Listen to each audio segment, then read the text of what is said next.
ವೇಷ ಬೇರೆ ಭಾಷೆ ಬೇರೆ ದೇಶ ಒಂದೇ ಭಾರತ.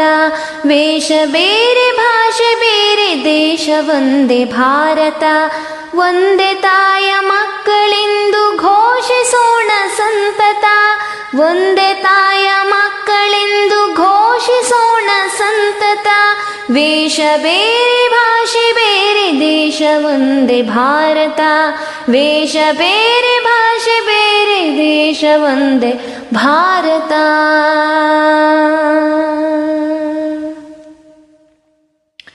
ತೀರ್ಥನಗೆಯ ಕ್ಷೇತ್ರವಿದು